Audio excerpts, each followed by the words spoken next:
Kasi po, parang narinig ko kanina, hindi po naibigay yung original copy nung sinagawang interview kay Vice President Sara Duterte. Yung original po na kopya, kung sino po yung nag-record.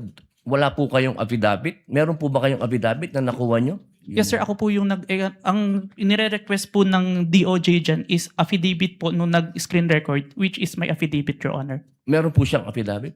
Ako sir, ako po yung nag-execute sir. Hindi po yung mismong tao? Yes po, ang hinihingi po kasi ni DOJ is kung sino yung nag-screen record through OBS sir.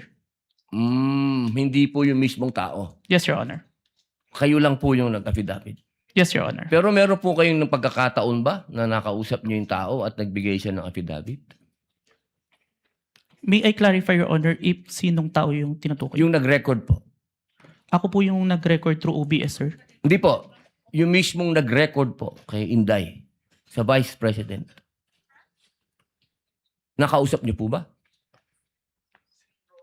Yung raw file po. Kasi napakahalaga po nun. Kasi doon po natin malalaman kung original ba o hindi. The video itself, sir, is publicly available. That's why I performed the recording, sir. Opo.